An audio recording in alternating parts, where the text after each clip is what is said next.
Stop killing Igbos, Christians. Nigerians in London protest against insecurity raised in the southeast. Some Nigerians have taken to the streets of London, the United Kingdom, to protest against the insecurity in the southeast. The protesters had moved from Trafalgar Square to the Nigerian House in London to register their displeasure over the insecurity in the southeast region.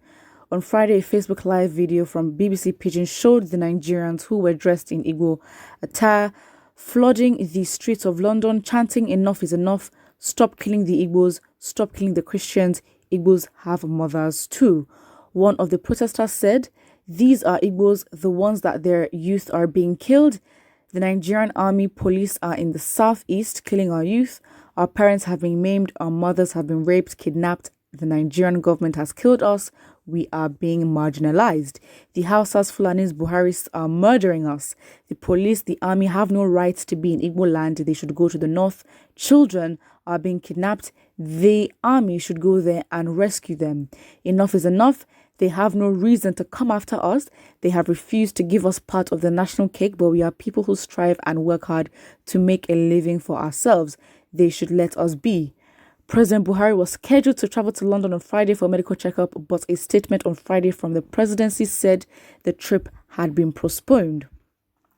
Maybe this is the reason why, because last time he came to the UK, there was a whole protest which was led by Reno Mokri, where Nigerians were consistent. I mean, they went, I don't know how Nigerians found, but they actually found the residence of Buhari in the UK. And I think for 3 days straight, they were on their task. They were definitely much shouting, screaming. And of course, what was even funny was that they actually were Buharists, or pro-Buhari supporters. They literally came, and I think they paid them like £50 each to go there, and like, it's so cheap. Even in the UK, £50 was enough to get you to go protest. But again, they got them there, and of course it was a battle of, okay, fine, this is pro-Buhari, anti-Buhari, whatever, and it was a clash. And of course, anti-Buhari, and of course, trying to, the ones who were actually against what Buhari was doing, obviously won, because it was embarrassing that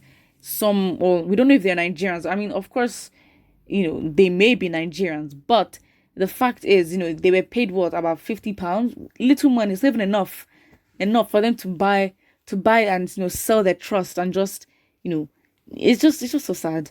Somebody here says, "We were actually waiting for the invalid president for a showdown." Maybe that is why the trip was postponed. Maybe that is exactly why. Maybe they have to plan that, let's find another place for us to stay than the last place that we stayed, because again, they may want peace of mind. That's it. "My people perish because of lack of knowledge, so only Igbos and Christians are killed in Nigeria. I thought traveling abroad would cure one from ignorance and poverty. So even in London, we still have this kind of people. May God deliver humanity." I don't think you're making sense here. I mean, if you're protesting for one cause, you're protesting for one cause. Again, it's like you're trying to all lives matter the situation. It's like when people are saying Black Lives Matter, and then you say, but all lives matter. Of course, all lives matter, but at this point, we are talking about Black lives, because that is basically the center and the focus for now.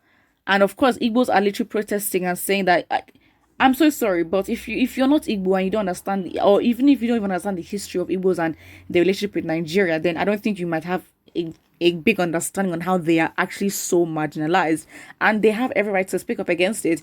Whether you think they're more marginalized than you is irrelevant. There is no point going into Oppression Olympics just because you want to prove that, oh, we're more oppressed than you. Listen, you're on your own. You protest for what you want to protest for, and make sure that your voice is heard.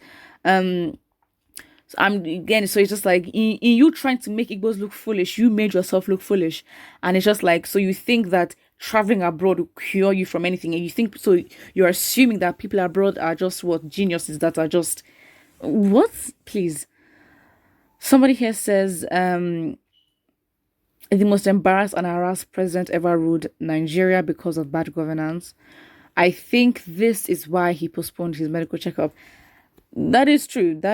I mean, it's just so sad, because again, it's taxpayers' money, national investment, all these things are basically what is being used to basically fund his trip. And of course, again, he's president. He's not going to be having some kind of low skill like Aldi kind of or basic treatment. Of course, he's not going to have that. He will go with his aides, with his private jet and all that. I mean, that those are costly things. Somebody here says plethora of groups are waiting to protest against Buhari anywhere abroad. He'll just vex and ban abroad. He literally would, honestly though. But again, as I said before, Nigerians are everywhere and they are ready for this man. Again, you cannot stop Nigerians.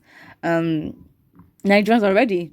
They are ready because they are tired. They are tired. I mean, again, a lot of Nigerians may not, as much as, okay, fine, you may live a better life, but it will come at a very high cost where you don't have the satisfaction that, okay, fine, you are in your land, you're working in your land, and you're being taxed to take care of your land, and you're being taxed to take care of another man's land. That is very much sad. And it's like, you have to understand that a lot of Nigerians do not even like living abroad. They have to live abroad, maybe because of how they got there, they could not come back. For a lot of reasons, Nigerians are abroad. And to be honest, they know that, living at home or living in Nigeria would be better for them, but they can't because they know that, it just doesn't work for them to come back, and it's a lot of work. Again, they must have adjusted to the new life abroad, and of course, it's efficient. But again, in the long run, is it really efficient for them and their generations to come? I don't think so. That is why it requires that, we have to fix our homeland first, because there is really no place like home. I mean, where else? I mean, you can be a citizen of any country in the world, but then that citizenship will still be revoked anyway. So it can't be revoked. Not it will be revoked, but it can be revoked. But then it's just like, it's not even set in stone that you are part of this place forever or anything. So again, it's like, people abroad, you might think that, they're all enjoying, but then a lot of people do want to come back, but they just can't. Somebody says, Mohammed Buhari's Fulanization and Islamization agenda with his bedeviled kinsmen has backfired. The end to their satanism and war is drawing closer. We shall witness their disgraceful end very soon. I think a question here is, do you believe that there is a Islamization agenda and a Fulanization agenda that's going on right now? And just give your arguments in the comment section, your reasons for or against. Put it in the comment section. I'd like to say something. Let us see where we are and give your evidence as to why you think so. You might not necessarily have hardcore evidence, but then you can also point out patterns as to why you think maybe this Fulanization thing is a thing in the country. Because again, there are so many arguments, but then I'd like to see what the people think about this. Someone says it is absurd to protest. They killed Nigerian uniformed men and women in the name of barbaric Biafra, Boko Haram, bandits and ISWAP. The protesters stay idle in London watching securities across Nigeria compassionately. I think that is very unfair. I think if your land is getting destroyed, no matter where you are, your heart is there. Of course, if you're not in the center, if you're not physically hearing the gunshots and physically running away from gunshots, of course, the experience is different, but you cannot undermine the emotional play that it has on Nigerians in the diaspora. That's it. Put what you think about this, and don't forget to like and subscribe.